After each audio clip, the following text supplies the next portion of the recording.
Welcome to the Asbestos Knowledge Empire. What does asbestos management mean to you? I used to really struggle with the asbestos management at my site, but now it's a breeze. It used to be really expensive. I was paying loads, but now I've got my asbestos power team in place. It's so much easier. Asbestos can be a pain in the arse if not handled right. We had to stop the job because asbestos was discovered. Now we don't have that problem. Asbestos management is easier than you think. Asbestos management. Be proactive, not reactive. Think about asbestos first, not last. And now your hosts, best-selling authors and asbestos experts, Ian Stone and Neil Munro. Welcome to the Asbestos Knowledge Empire. I'm Ian Stone. I'm Neil Munro. So today we're looking at information, primarily around surveys. It does eke over into other works and stuff, but really we're looking at information that we as consultants need from the client, and also information that the client needs from their asbestos consultant. So go on then, we'll start off. What kind of information do we need from the client? What helps us? The Asbestos Surveyor or surveying organisation. Yeah. Okay, so I suppose where do we start? So I think we probably should start with the most obvious, which is we need to know what type of buildings, what buildings need to be included. What are we doing? Where are we doing it? Yeah. So that could start with basically what's the address? Yeah. What's the address of the building? Where is the actual property located? Mm-hmm. What is going to be included? Yeah. So is it, one building? Is it the main building, or is it just all the buildings on the site, etc.? Yeah. What's the total demise of it? And yeah. Some sites you go to can be quite complicated in the fact of if you've got sites where they're open plan or in the middle of the countryside, you can come across buildings that are kind of standalone and there's no obvious defined barrier, is there? Yeah. So I suppose it is defining what the client wants us to actually go and do for them. Yeah, definitely. And you could have a big site which has got lots of different buildings on. Some of them might not all need surveying, so some of them might be new builds. No, that's a very good point. And it's highlighting those facts to the asbestos organisation who's pricing for it. You might come back and presume it's everything, and you're going to end up with a bigger price than is actually required. Yes. So I suppose the easiest way to do that is to provide plans.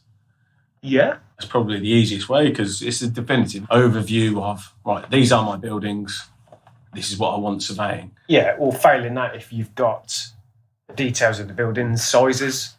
Yeah. Sizes as well, and descriptions of the buildings, because that really does help. I think we sort of spoke about this before. It's what determines the duration of the asbestos survey. It's kind of around the type of building, the age, the size. It's a combination of all of them, isn't it? Yeah, of the site. So, if we've got that information, that's always a good one, isn't it?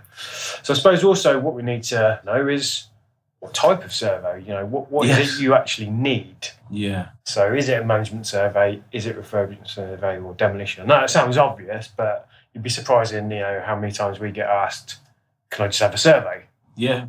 So it's either being clear, and sometimes that's an education point on us. We could go back to the client and actually talking through what they may think they want. Yeah, because we've been asked before, haven't we? Can I have a management survey? And just from the conversations, we've actually deemed... What are you doing? Yeah, I'm actually having a refurb. It's like, okay, well, I understand most of the site's not being touched, but one element is, so therefore we need to do a specific area refurb on that, as well as the management of the rest of the site. Yeah. Yeah. So... next, what we've got. So once you've got the sort of details of the buildings and stuff, I suppose we need to look at any other information that's on site. Yeah, and that's the thing. What's the use? What is the site? What's it used for? And I suppose this is kind of to gather risks and hazards and identify stuff that, I don't know, we either need to allow for within our quotation to make sure we've got the right PPE, RPE, etc. But also that our surveyors are skilled and experienced with attending that type of site. Yeah, definitely. Confined space is probably a big one, isn't it? Definitely, yeah, because there's a lot that goes into doing a confined space survey. Yeah, and that's going to, probably affect the price quite significantly if you've got, significant confined space areas that need inspecting, because you're looking at probably increasing the personnel and definitely access equipment for that. And the time as well. I mean, confined spaces do come in all sorts of shapes and sizes, but if they are small confined spaces where access is really difficult, then that can increase the time frame of the survey. If there are kind of really small crawl through ducts and things like that, then that does increase it massively. Yeah, definitely. And I suppose sort of other information we're looking at we'll probably need is there anything urgent?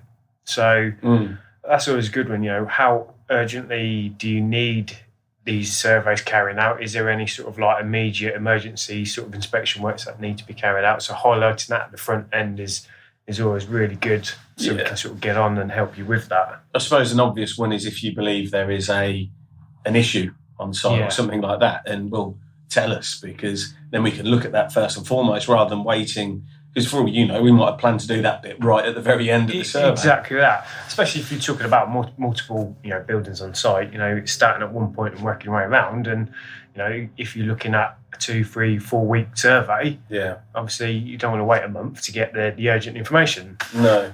I mean, access permits and things like that, that's another biggie. How do we access the site? Are there special induction arrangements? Some of the big sites that we've been to, it's a half a day induction before we can even set foot on site.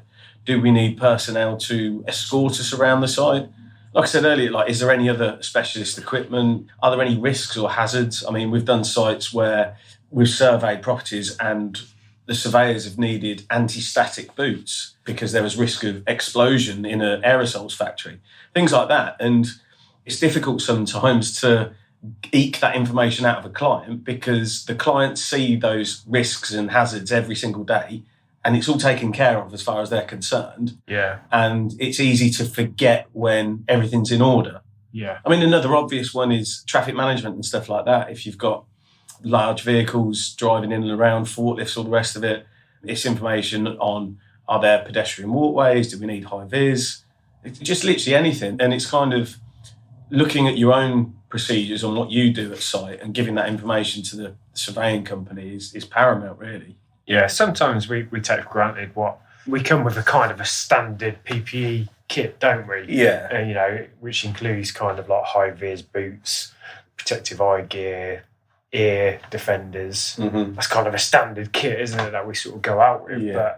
But like you said, confined space. Generally, we don't go with confined space gear and gas monitors. Exactly that. We've worked near waterways in the past, and our surveyors, believe it or not, don't carry life jackets.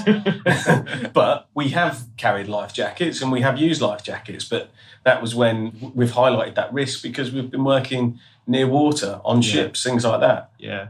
And something also to consider, what's the occupants, what type of occupants are on site that we need to be aware of, if there's vulnerable people or children or there's security issues on site as well. Yeah, exactly. Prisons, things like that. Yeah. And prisons are an interesting one because obviously when we're taking samples, we're usually using knives, chisels, screwdrivers, and everything that you are not allowed to take into a prison. So we have to figure out how we can collect our samples. Another one on that as well, we've done sites where there's top secret information. Yeah. And we're not allowed to take photographs and things like that. And we collect our data on iPads, and the iPads have got cameras on the back. So we kind of have to overcome the fact of, we can't take photographs, or we agree a protocol that we can take photographs. Some of the sites that we've been to, we're literally allowed to take nothing. So we've had the little security labels placed over and they need checking off at the end of every day to make sure that nothing has been taken, nothing's been collected. Yeah. So it's kind of just making us aware of anything and everything that you think may or may not affect the survey, may affect the outcome. Because at the end of the day, the more information that you provide, the better service that your asbestos consultant can give and can provide you. Yeah. Important other information is communications on site. So particularly we spoke about this before again, asbestos is quite an emotive word, and you need to have the sort of precedent set and agreed between what's the surveying team, what's the communication process, what's going to be said. Because as we're going around doing inspections within buildings during occupied premises, there's always questions asked by, as you're walking around, what are you up to? What are you doing here? And it's kind of... Inherently, people are nosy. Yes, they are, yeah. You're always going to get questions and you're always going to get asked, what you're up to and stuff like that. And sometimes when you're saying you're doing an asbestos survey, people start to panic that there's an issue. Yeah, if that information hasn't been disseminated to them already. Yeah, exactly that. You know, when people turn up, and especially if they see you sampling stuff with masks on and stuff like that, it's having those agreed procedures. You know, our surveyors and consultants are trained to deal with those situations and can communicate that correctly and give the appropriate response to people. But you still need to be aware of that because the questions are going to be coming and feeding back to it. And that's it. And they might not always feed back through us. They might not speak to us. They might not stop and ask. They might see somebody on site taking a sample in a mask. Yeah, straight to the union. Yeah, straight to the union, straight to whoever. Before you know it, you've got 20 staff outside your door, all asking you, have I been exposed? How do I know I'm not going to die? All the rest of it. And they're all fair enough, valid questions, but you need to have that in place so you're ready to respond, or you've already dealt with it initially. Forearmed is forewarned. Yeah, definitely. I mean, on that, some things that we've done, some companies they're open about things like that already. Yeah. And they've, sent round a memo beforehand and said, look, we've got an asbestos surveying company coming in. If you've got any questions, ask them. And that's it. And then that situation, people have stopped and asked us. And we have done full formal briefings prior to doing anything on site. So again, it gives all the staff that opportunity and ability to ask those questions and kind of see what we're doing and why we're doing it. And we've done that both ends as well, kind of at the beginning of the process, but also at the end of the process, to educate and share the information and the knowledge that we found of, right, look, we found this, we found that, this is a problem area, but this isn't the next steps kind of thing. Yeah, and this is how you're going to be managing it moving forward. Yeah. But we have, carried out surveys where, the client doesn't want to mention asbestos, and, we can manage that process as well, where, we're doing a building material survey or something else, and that then sort of, it sounds a bit sneaky, but it's kind of like keeping the information internal to the people that need to know at the relevant time. And that is exactly it. The problem is when you're undertaking a survey, you're only kind of halfway through the job. A little bit of knowledge is dangerous. Yeah. So, like you said, hearing that asbestos emoted word, when the ultimate client doesn't actually know if they've got an issue at this stage. It can put the cat amongst the pigeons when there's no actual issue there. Yeah. Or they don't think there's an issue, but there's actually a bloody big issue. Yes. And it's better just to kind of dot the I's, cross the T's. Wait until you've got all the information, and then you can, obviously deal with it accordingly. Yeah, when you're fully armed, fully informed on it, then you can advise properly and you can do it. Yeah, do it, exactly. So what other kind of information? I think that covers the information that we need as asbestos surveyors or surveying companies. Yeah, I mean, just one thing on the personnel on site, it's like who to report to as well. Again, because sometimes we're instructed by a property department. Then when we get to site, the actual person in that property department might not even be on site. Yeah, site manager. Yeah, exactly. Site manager, site contact, site supervisor. Just that information of, right, well, I'm getting to site. If I've got any questions, who do I go to? And let them know as well, obviously. Yeah, exactly. Sometimes where that happens, isn't it? It's report to Bobby, he'll sort you out. Bob Smith is the man. You what? I know nothing about it. Never heard of you. That is a very good point. So, what kind of information should the client expect from the surveying company? Well, I think to start with is, are we capable or... We are. Capable of doing the job. I suppose it's giving that information. Is the company, capable. Exactly that. What kind of experience have the surveyors got? Have they got the right UCAS accreditation? Yeah, basically any information that qualifies us to obviously undertake the works that you've instructed. So, like you said, it's all that UCAS, the qualifications, the experience, the training, even down to the surveyors. Yeah, and that's a big one for me because whenever clients kind of issue instructions to get a survey done, they look at the company overall. Yeah. And to do an asbestos survey, it sounds relatively straightforward of, right, you need to attend site, sample materials, bring them back to the lab, we'll tell you whether there's asbestos or not. Yeah. However, in reality, all the different materials and building construction types that there are and the complexities, you need to gain that information and experience to be able to survey properly. So a retail store, for instance, has got its own inherent kind of issues and little things that arise over time. Yeah. And comparing that to a hospital, it's right at the other end of the scale, or nuclear, or a ship. They're all massively, massively different. And the individual surveyors on the ground need to have that experience of already doing that. They need to have experienced that elsewhere because, like I say, they're just so vastly different. Not one asbestos survey is the same, but... No, that's it. You know, the building types are constructed differently and there's different places to kind of look and focus on, isn't there? Yeah.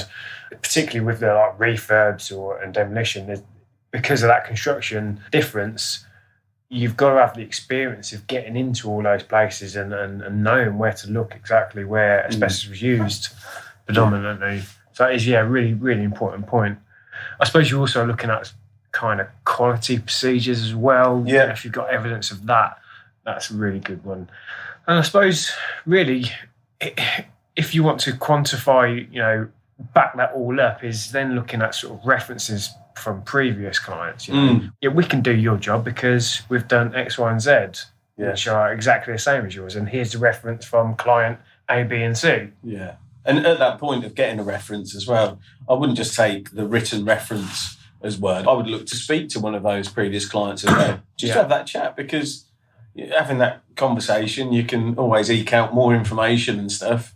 Obviously, any company in their right mind's only ever going to put forward their references and referees that they believe they've done a good job at, and which would be the case. But then when you have that conversation on site about what happened on site, you can find information of, oh, they've done a really good job, but the report was late. Or they did a really good job, but the surveyor was late by an hour every day, which kind of threw us off or whatever. But overall, it was fine. But you can just find out those little kind of tweaks and annoyances that might impinge on what you want. Yeah. And to kind of back all that up, definitely want to be seeing their insurances. 100%. Yeah. When asbestos goes wrong, it goes wrong in a major way and it costs a hell of a lot of money. So you just need to have that cover in place to make sure that it is all fit for cover. It's fit for your site. Again, going back to the risks, if you've got a site that's got high financial risk or high risk of something going wrong and it goes wrong, or if the survey goes wrong and it stops you being able to generate the money that you normally do, so that massive financial risk, you need to make sure that insurance cover's in place so that your company doesn't go down the Swanee from just having an asbestos survey completed. Yeah, 100%. Professional indemnity cover. And making sure, check the policy to make sure it is actually covering. So, they might be covered for asbestos management surveys, but are they covered for refurbs and demolition surveys? Yeah, make sure there's no caveats in there for exactly that, some of the more difficult ones like ships. Yeah, we used to have it for refurbs, but we had a big claim on refurbs, so we don't do them anymore. Yeah. Do you know what I mean? Yeah. I've seen that. No, definitely. Yeah, it does go on. Ultimately, you want to get a confirmed cost. Yes. And that sounds silly saying that. Can I have a cost, please? Of course you do. But you need to check that the cost is the cost. Yes. And what I mean by that is it a fixed cost or is there variance to those costings? I don't know if people are still doing this, but they are. Back in the day. They are. I've seen stuff recently. It used to be, here's a cost for the survey and here's a cost per sample. Yeah. Or your survey includes up to 10 samples, and then it's a cost thereafter. And that's what I've seen recently, a survey that's had, I think it was 10 samples it included, and then every sample thereafter, I think it was like 35 quid a sample. And it's kind of like, so, and then you ask them, how many samples are you going to take? Don't really know. We don't know. So there's a bit of an unknown. So, you could end up, doubling the cost of your survey. Yeah, easily. I mean, at 40 quid a sample, you can rattle through a lot of money pretty bloody quickly. When there's not really a need, or I would recommend always looking for, a consultancy that's going to provide unlimited samples for a fixed cost. Exactly that. That's it. Okay, so what else do we need to be providing to clients? I suppose we need to confirm back to the client that we've understood and confirm the scope of the works. Yeah. So whatever the client's kind of like asked for, we need to confirm that back to them that we've got a full understanding of, what's included and what we're going to do. Yeah, because if there's a scope, a fully written scope, that's fairly easy because it's a copy-paste exercise. Yeah. Essentially, we've taken your scope, Mr. Client, and we've placed it within our quotation, and that is what we're going to give to the surveyors to complete. Yeah. However, if there's kind of an up in the air kind of scope of, I don't know, a bit of a refurb, bit of this, bit of that, whatever, it happens. We need to kind of regurgitate that information back to you, and you need to be satisfied that what we're stating is what you actually wanted. Yeah. Definitely. We understand That what we you're understand what you're asking for. Yeah. Exactly. And that is the easiest way. It's like, I've taken what you've told us. Here's what I think we're going to do. Yeah. So that's definitely, that is a really important. Scopes, we always go on about scopes, don't we? And every sort of like... Every podcast, every Podcast, video. Mate, when I'm down the pub and I'm talking to people about asbestos, I'm shoehorning it in there. Yeah, it's scopes and specs, which essentially comes down to confirming what we're going to do and what we want. Yeah. It's all wrapped up. It So is. important. But it gets so overlooked. It does. It's so overlooked. And so, management survey, no worries, we'll do that. Well, what does that actually mean? What are you going to do? Yeah, what are you going to do for that? What do you want? Yeah. So once that's all confirmed, then I suppose we then walk on to, we're going to have to provide a plan of works for the scope of the survey. Yeah. Plan of works, risk assessments. Detail how we're going to handle all the sampling. Yeah, when we're going to sample, how we're going to do the survey, what times we're going to access all the areas. Yeah, and obviously that will have to incorporate all the hazards and stuff that you provided to us. Mm-hmm. Any working times that we need to work around. Yeah, who we're going to liaise with, your site contact. Who do we see for keys, locked doors? What times can we access certain areas because there might be restrictions on those? Yeah, and that'll obviously, like you said, include the timetable, so the programme for the survey. Yeah. We're going to do this building on Monday, we're going to do that building on Tuesday, incorporating all that element. But I suppose we haven't kind of mentioned is we need to agree what we're not going to do. Yeah, exactly, yeah. Any sort of caveats. Yeah. Now that has to be agreed. It does. And there's some obvious ones straight away for like a management survey or even a refurb survey. I mean, generally speaking, there's no asbestos surveyor in the land that's also qualified Sparky that can access and open up electrical boxes. Yeah. So therefore, that's a standard one that goes into survey reports because asbestos surveyors are asbestos surveyors and they're not electricians.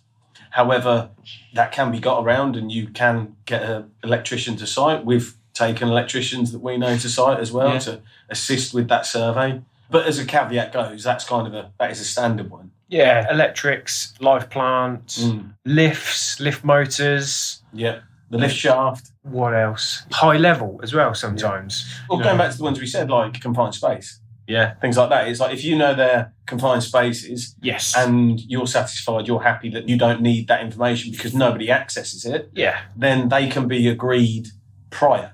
So you're given the information of, look, I've got this area, I don't need it surveying, I'm happy for that to go in the survey report. Yeah. It's kind of a two-way conversation on these things, isn't it? We say these are the kind of things that we generally are not required to access. Are you happy with that? Yeah. And then it's a conversation to say, well, no, actually, I need you to inspect these areas. And I mean, going back in time as such, there used to be really terrible caveats that some companies placed into reports. But prior to 264, it was, here's a quote. Here's a quote. Yeah, we're not going to do this. Like, I'm just going to hide a load of stuff in the box. Exactly, yeah, it was all very... Don't say anything. Very small. We're not going to do this. We're not going to do that. Yeah. An example of that was, there were quotes of, we don't survey above 2.5 metres.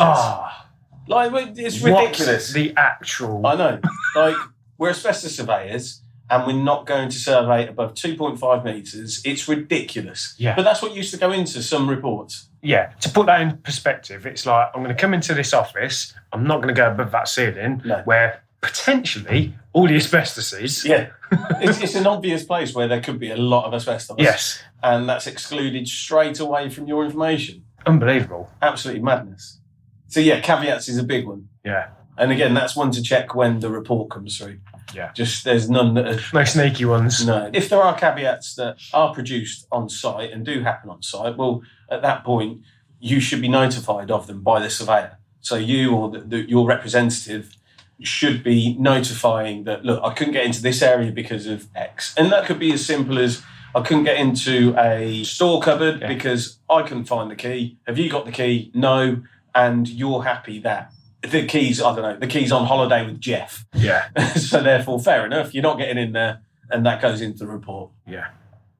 So then finally, I suppose another thing that needs to be agreed and identified first and foremost is the report and how you want the report. Yeah, and the report turnaround.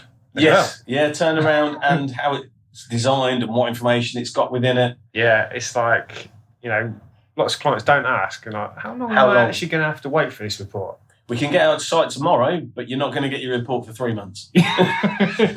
Which happens. It does. It still. does. It does. It's madness. But Blows no, that's my a very mind. good point. That again, that's a very key thing of right. Yeah. Well, when are you coming to site? When am I going to have my information back? Doing the survey is only half the job. Yes. It's the back end, the lab work, the report, compilation, and putting that together. Definitely, you don't want to be waiting all those months and weeks and stuff for it. No. So yeah, make sure you agree that. And again, make sure that you agree to input the no accesses from the surveying company for that. Does that make sense? Yeah. That kind of covers it off. I think the main thing is if you've got information, more is better. Give that to your surveying company, and you should expect that you will be bombarded with quite a few questions. Equally, don't be afraid to ask for and clarify stuff front end. Do you know what I mean? Ask what caveats are going to be on it, and are you happy with that? Yeah. And like you said, that final one, the turnaround, that is a massively big one. Yeah. If you urgently need this information, ask for a 24-hour turnaround. Yeah, exactly that. And if you need it, well, I'm sorry, but... Yeah, you might have to pay for it, but you can get what you want. Get what you want, yeah. It is all about kind of setting the parameters and agreeing everything as much as possible. Yes, don't put up with substandard stuff if you don't want it. No, definitely not. Hope you enjoyed that one. Thanks for listening. Remember, asbestos first, not last.